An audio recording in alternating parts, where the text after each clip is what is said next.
सभी दर्शकों को प्रणाम, नमस्कार, जोहार। जो हमारे दिव्यांगजन अभिभावक हैं, विशेष शिक्षा में अध्ययनरत विशेष शिक्षकगण, खासकर उनके लिए बहुत ही आज का इम्पोर्टेंट टॉपिक है। साइकोलॉजी से है, मनोविज्ञान से है। आज का विषय ट्रायल एंड एरर, इसको हिंदी में आप कह सकते हैं प्रयत्न और त्रुटि, परीक्षण त्रुटि विधि और प्रयत्न और भूल। और आज से सभी सेम है। क्या है ट्रायल एंड एरर?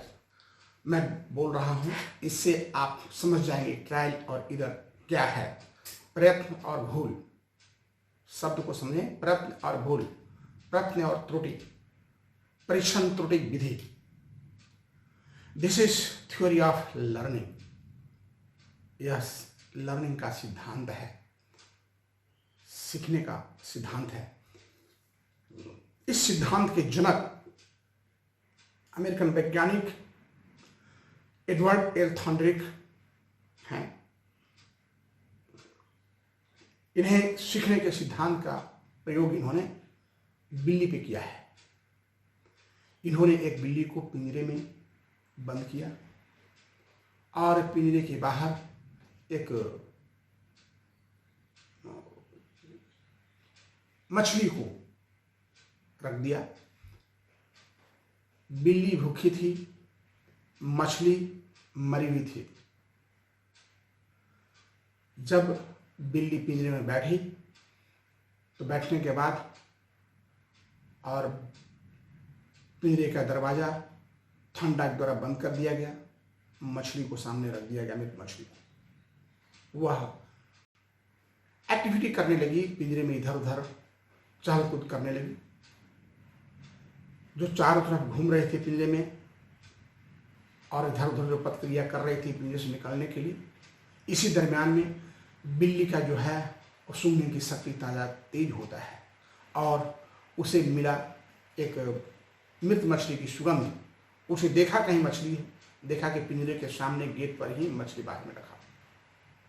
ज़्यादातर उस गेट पर इधर उधर हाथ, पैर को, मुझ को, सिर को मारना शुरू किया।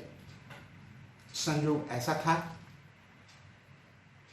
कि अचानक उसका पैर पिंजरे के लीवर पे पड़ता है और पिंजरा का दरवाजा खुल जाता है। खुलने के बाद बिल्ली बाहर आती है और मछली खा जाती है। जो एक्टिविटी हुआ पिंजरे के अंदर में, बिल्ली ने जो डिफरेंट टाइप एक्टिविटी की, उस एक्टिविटी को हम एक शब्द में रैंडम एक्टिविटी कहते हैं। रैंडम एक्टिविटी का मतलब होता है निरुद्देश्य। जैसे मैं कहता हूँ पढ़ते रहो, बिना समझे पढ़ो, बिना सोचे पढ़ो, बिना बुझे पढ़ो, पढ़ते रहो। तो कुछ अज्ञानतावश बेसमझ बेकारण एक्टिविटी करना रैंडम एक्टिविटी कहलाता है। जो एक्टिविटी किए और उस एक्टिविटी के बाद एकाएक अचानक पड़ गया और मछली को बाहर, जो मृत मछली थी, खा लिया। फिर इन्होंने, एडवर्ड एल थॉर्नडाइक ने उस बिल्ली को पिंजरे में बंद कर दिया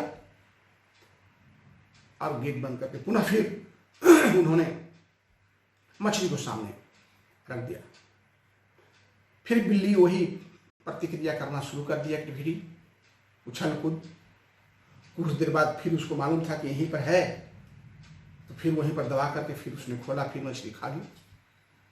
फिर थॉर्नडाइक ने क्या किया कि फिर उस मछली को उसमें रख दिया। इस बार परिणाम क्या हुआ कि जो पहले बार का परिणाम था उससे कम लगा था दूसरे बार में, और थर्ड बार जो परिणाम था, बस बिल्ली को रखना, उसको मालूम हो गया, तुरंत खसका दी वो लिवर पिंजरे का और बाहर निकल करके मछली को खा लिया। तो जो यह प्रक्रिया हुआ, जो इसके बीच मछली और बिल्ली के बीच जो प्रक्रिया हुआ, इस प्रक्रिया को अनुबंध कहते हैं, कंडीशन कहते हैं, स्थिति कहते हैं, इसे कंडीशन कहते हैं। जो इन्होंने, हमारे जो अमेरिकन मनोवैज्ञानिक थे एडवर्ड थॉर्नडिक, इन्होंने एक एसआर बॉन्ड थ्योरी दिया है। SR bond theory, S stimulus, Hindi में उद्दीपक कर सकते हैं, आर रिस्पॉन्स। अब देखिए, बिल्ली और चूहे में दोनों में संबंध था। क्या संबंध था? बिल्ली भूखी थी और मछली मरी हुई थी। उसको गंध लगा, मछली को पिंजरे में, बिल्ली को मछली का, तब जाकर वो एक्टिविटी करना शुरू कर देगी। तो मछली क्या हुआ? मुख्य उद्दीपक। और स्टिमुलस, रिस्पॉन्स क्या हुआ? अनुक्रिया क्या हुआ? मछली। अब जो पिंजरे में की गई एक्टिविटी, इससे पता चल जाएगा कि स्टिमुलस क्या है और रिस्पॉन्स क्या है। पिंजरे में बिल्ली पहले बैठी, निश्चित रूप से बैठी होगी, उन्हें अकबर ने रख दिया तो बैठी होगी। पिंजरे में से निकलने के लिए वह सोचती होगी कैसे पिंजरे से निकले। एकाएक उसे मरी मछली की गंध गया, और जब गंध गया, स्टिमुलस माने वे उद्दीपक क्या है इसे? मछली। स्टिमुलस क्या है? स्टिमुलेट क्या करता है? मछली। तो और जब उसमें स्टिमुलस हुआ, अब तब वो मछली एक्टिविटी करना शुरू कर दी। तो जो मछली एक्टिविटी करना शुरू कर दी, यह जब उसको भूखी थी और मछली मिल गया तो उसको एक्टिवेट हो गया, स्टिमुलस पैदा हो गया, और तब जाकर के वो एक्टिवेट हो गई और फिर मछली को प्रयत्न और प्रयास करके वह खाई। उसने किसी ने कोई सिखाया नहीं। ये थॉर्नडाइक का, एडवर्ड एल थॉर्नडाइक, अमेरिकन वैज्ञानिक का एक्सपेरिमेंट था कि हमारे जीव जंतुओं में भी, जानवरों में भी ज्ञान है और वह सिखाने पे सीख सकता है। आप देखते हैं बहुत सारे जानवर सिखाने सीखते हैं, कुत्ता है, बिल्ली है, वो किया गया है। उन्होंने पावलोव किए हैं, स्किनर किए हैं, अभी हम थॉर्नडाइक पर बता रहे हैं, फिर अगले जो बनाएंगे हम उस पर बात करेंगे। थॉर्नडाइक ने सीखने के 2 नियम बताए हैं। पहला नियम मुख्य नियम और दूसरा गौण। मुख्य नियम में 3 आता है। तत्परता का नियम, दूसरा अभ्यास का नियम, तीसरा प्रभाव या परिणाम का नियम। जो बिल्ली ने की, ये सब इसमें समाहित है। तत्परता, बिल्ली तत्पर हुई पिंजरे से निकलने के लिए। अगर वो भूखी नहीं होती, मछली नहीं होता, तो शायद बिल्ली कोई एक्टिविटी नहीं करती, पिंजरे में पड़ी रहती। लेकिन वह मछली स्टिमुलेट कर दिया, यानी उसको बढ़ावा दे दिया और वह तत्पर हो गई मछली खाने के लिए। भूख से पीड़ित थी, मछली खाने के लिए तत्पर हो गई। तो तत्परता का नियम। दूसरा अभ्यास का नियम। अब वो मछली को प्राप्त करने के लिए वो अभ्यास करने लगी कि कैसे पिंजरे से बाहर हो, मछली को हम खाएं। तब वो रैंडम एक्टिविटी इधर उधर उछल कूद करना शुरू कर दी। तीसरा प्रभाव और परिणाम का नियम। इसके परिणाम क्या निकले? इसके परिणाम निकले कि मछली अपने उद्देश्य की पूर्ति कर ली, बिल्ली अपने उद्देश्य की पूर्ति कर ली। वो मछली उसको प्राप्त करना था, खाना था, प्रयत्न प्रयास से हुआ मछली खा ली।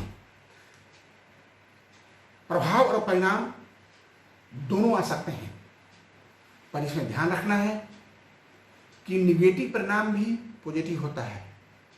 पॉजिटिव तो है ही, निगेटिव परिणाम तब पॉजिटिव होता है जब आप फेल कर गए हैं और लोग कहता हो अरे नहीं पास करेगा यार, का आएगा, 2 बार पास फेल कर गया, नहीं पास करेगा। ऐसा नहीं है। ये 2 बार फेल कर गया लेकिन उसके मन में है कि हम पास कर बताएंगे। हो सकता है ये 2 बार का तीसरा और अच्छे अंक से प्राप्त कर पास कर सके। आप सुने हैं कि एक ऐसे हमारे यहाँ विद्वान हुए हैं जिन्होंने 3 बार फेल करने के बाद भी IAS बने, वैज्ञानिक बने। बहुत सारे ऐसे एग्जाम्पल हैं। हमारे झारखंड में ही सज्जन चक्रवर्ती थे, जानकारी मिली, मैं पेपर में कहीं पढ़ा कि वो 3 बार फेल करके IAS बने, अभी नहीं है दुनिया में वेट करके। तो ये निगेटिव है, ये निगेटिव है। और पॉजिटिव रिस्पॉन्स भी आपको, वो तो पॉजिटिव है ही, लेकिन निगेटिव रिस्पॉन्स नहीं है कि वो निगेटिव ही रहेगा और वो डल चला जाएगा। निगेटिव रिस्पॉन्स भी पॉजिटिव हो सकता है, बशर्ते आपके मन में दृढ़ शक्ति, दृढ़ इच्छा हो। और दूसरा जो मैंने कहा कि हमारे एडवर्ड एल थॉर्नडाइक का जो दूसरा नियम है वह गौण नियम है। गौण नियम में उन्होंने 5 नियम बताया है। नंबर 1, बहुप्रतिक्रिया का नियम। सब देख लीजिए, बिल्ली पे आ रहा है, बहुप्रतिक्रिया।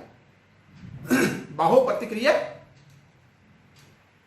कभी हाथ मारना, पैर मारना, मुंह मारना, शरीर को दबाना, इधर उधर दबाना, ऊपर जाना, नीचे आना, वो पिंजरे में बिल्ली कर रही थी। तो ये बहुत प्रतिक्रिया का नियम उन्होंने बताया है। मनोवृत्ति का नियम या सिद्धांत, जिसकी जिससे मनोवृत्ति रहती है वह वैसा एक्टिविटी और कार्य करता है। बिल्ली की जो मनोवृत्ति है वो करना शुरू करती है। आंशिक क्रिया का नियम। अब आंशिक क्रिया का नियम देखिए, पहले बार जो बिल्ली निकल कर मछली खाई उसमें थोड़ा देर से उसको खोजने में, देखने में पता चला कहाँ लीवर है, कहाँ क्या है, देर हुआ। दूसरी बार उससे कम समय लगेगा। और तीसरी बार जैसे ही एडवर्ड नाइट ने उस बिल्ली को अंदर पिंजरे में रखा, फटाक से जान गए कि यहीं पर है, वो फटाक से अभ्यास था, खोल दी नहीं। तो ये आंशिक प्रतिक्रिया का नियम। आंशिक मतलब थोड़ा बहुत हल्का प्रयत्न, प्रयास। और सदृष्टता का नियम। सदृष्टा, अगर इसी तरह का एक्सपेरिमेंट उस बिल्ली पर पुनः और कहीं किया जाए तो निश्चित रूप से है कि एक ऐसा कार्य होगा तो आप करेंगे ही। सहचर्य क्रिया का नियम। सहचर्य, जो आप बिल्ली को आपने एक्टिविटी करते हुए देखा और 1 बार 2 बार 3 बार में भी एक ही परिणाम आया, बस थोड़ा एक्टिविटी जल्दी हुआ क्योंकि वो सीख गई, बिल्ली सीख गई कि यहाँ पर एक पिंजरे का लीवर है, यहाँ दबाएंगे, यहाँ खोलेंगे और निकलेंगे। तो उन्होंने यह प्रतिपादन किया, अमेरिकन मनोवैज्ञानिक एडवर्ड एल थॉर्नडाइक ने, कि पशु में भी सीखने की क्षमता है और वह सीखता है। सीख के सिद्धांत को उन्होंने प्रतिपादित किया। आप इसी तरह से, आज का विषय बड़ा रोचक है इसलिए क्योंकि इसमें से कुछ क्वेश्चन टीटी, सीटी और आपके विशिष्ट शिक्षा में भी आ जाते हैं, स्पेशल एजुकेटर को भी। क्लास में उपयोगिता। जो हमारे एडवर्ड एल थॉर्नडाइक अमेरिकन मनोवैज्ञानिक हैं, क्लास में उपयोगिता, कक्षा में उपयोगिता क्या है कि बच्चों से बार बार अभ्यास कराना चाहिए, क्योंकि ये अभ्यास का नियम बता दिया गया है। अभ्यास जरूरी है। अगर अभ्यास बिल्ली नहीं करती, पिंजरा नहीं खुलता, अब बैठी रहती तो नहीं हो पाता। उसके लिए क्या है कि आपका स्टिमुलस है, उद्दीपन है। क्या उद्दीपन है? मछली है। उसी तरह से बच्चों को यदि किसी क्रिया को, किसी काम को कराना है तो उसको मनोनुकूल सुविधा देने के लिए उसको बोलिए कि हाँ आपको हम टॉफी देंगे, आप 1 सेकेंड तक सीख लो, तो वह रिइंफोर्स हो जाएगा। रिइंफोर्स क्या है? वो उद्दीपक पैदा हो जाएगा, वो रिमोटिवेट हो जाएगा बच्चा, और वह बार बार प्रयास करेगा लिखने की, पढ़ने की। आप ये जान लें, बच्चों से त्रुटि संभव हो जाती है।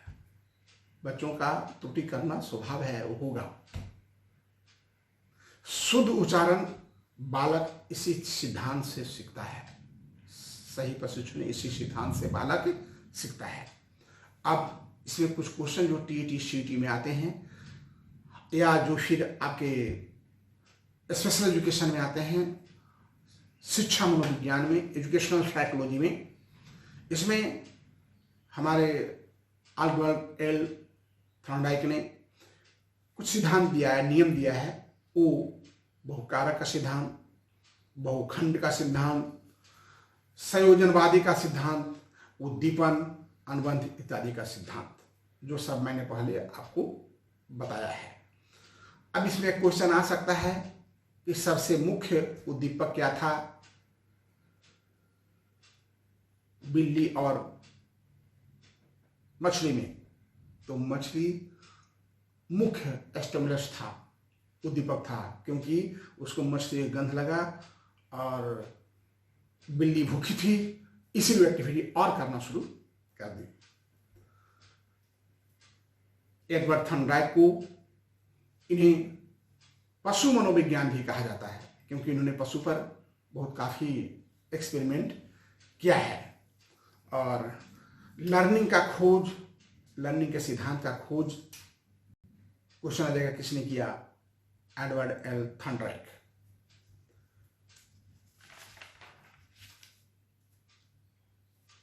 एडवर्ड एल थॉर्नडाइक जो है शिक्षा मनोविज्ञान में इन्होंने प्रथम मनोवैज्ञानिक थे जिन्होंने शिक्षा मनोविज्ञान की पुस्तक लिखी है।